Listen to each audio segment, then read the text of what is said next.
Football Dad's Army. Who else is panicking? Who else is worried about Sunday? Liverpool come to the Emirates. Our defence is shot. We've got so many injuries. Saliba suspended for the stupid mistake he made against Bournemouth, which was very harsh, in my opinion. But you can understand why it's justified. I think it was more justified than the other two sending-offs we had, with Trossard getting sent off against Man City and Declan Rice getting sent off against Brighton. But it was, I suppose it's the most...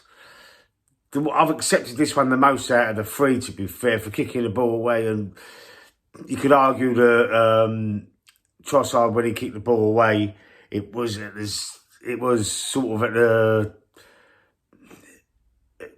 millisecond, a fraction of a second after the referees blew the whistle. It was like he didn't need a whistle, then kick the ball away. It was sort of exactly the same time, basically. And Declan Rice was fouled before he got up off the floor and just rolled the ball like that with his foot. Bit stupid, really. Second yellow card off. Trossard's one. Second yellow card off. Michael Oliver, double standards Michael Oliver, I must say, because in last season's game, when Kovacic should have got a second yellow card, wasn't giving it because he didn't want to upset the momentum of the game or the integrity of the game or the excitement of the game, whatever excuse Howard Webb himself used for Michael Oliver in that moment. He said that, but why didn't it apply to this game? Or that game, I should say. But enough of that. Saliba is missing for this Liverpool game, and I am worried. Ben White is injured. He was injured. I feel like he was injured. He wasn't fit.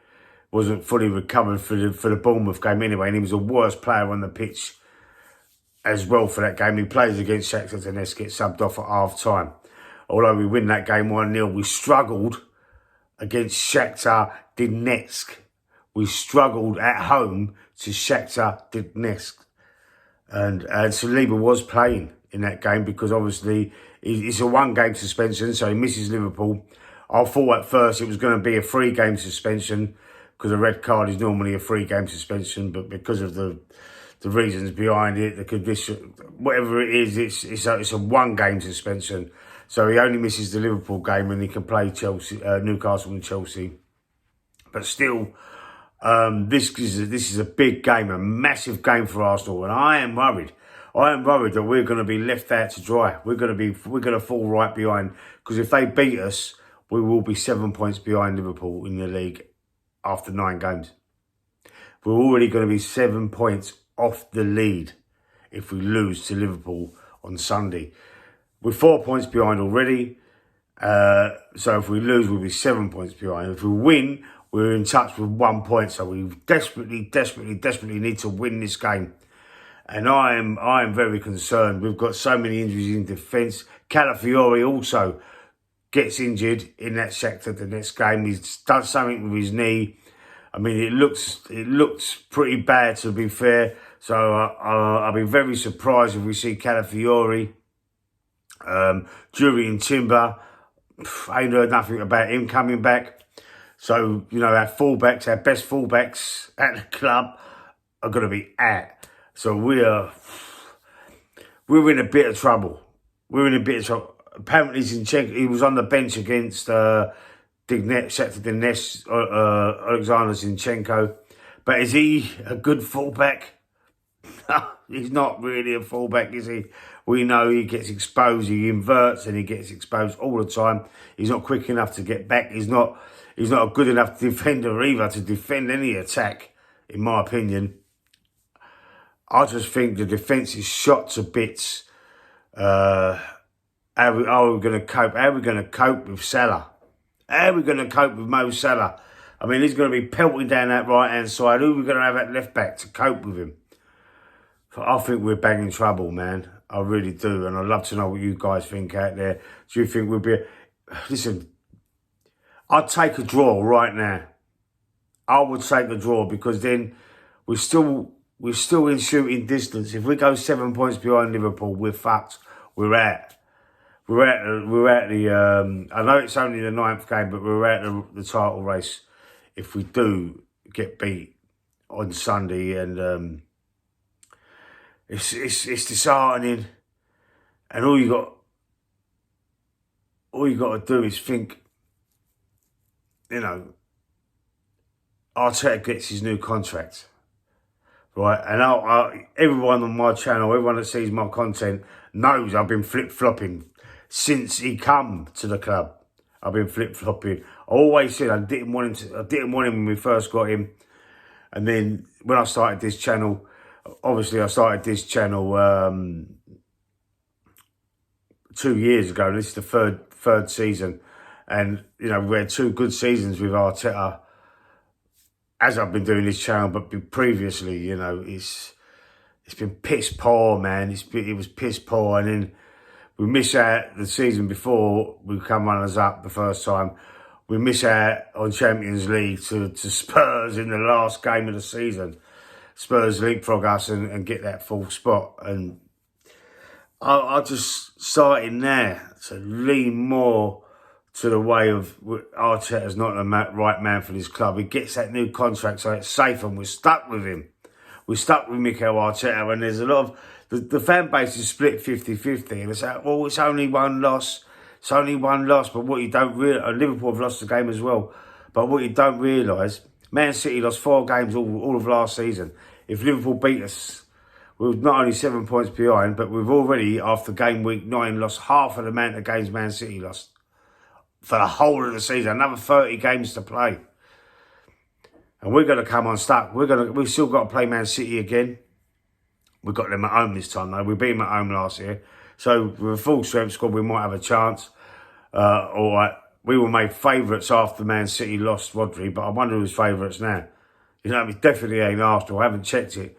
I did say on a previous video that I would check it, but I just don't want to look at it because, you know, I think we'll be full favourites, even behind Aston Villa, who are fucking playing well. Aston Villa are playing very well with, guess who?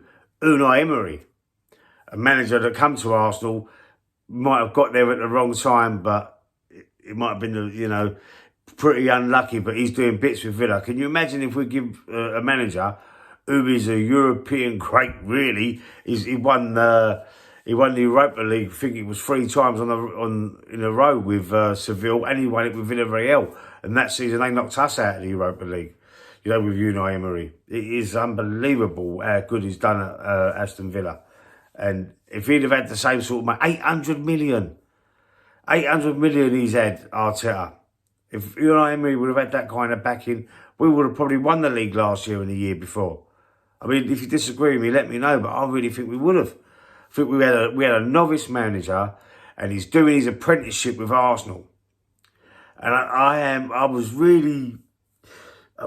been on the fence over this whole tenure of Arteta because I can see he's got some great potential, but he should have started at a lower ranked club, like, you know, a club, a Premier League club, yeah, maybe, but maybe like a club that's, you know, like a Bournemouth or an Everton or someone like that. He should have. Everton would have been ideal for him, I think. Everton, he played for Everton as well. I think that might have been an ideal starting point for a manager like Arteta.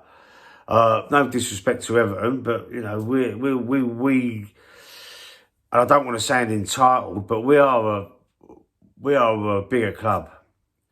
We are a bigger club than Everton.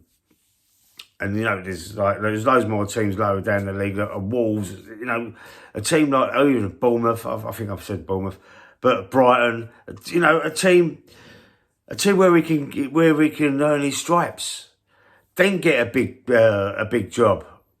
But this is a big job, a massive job.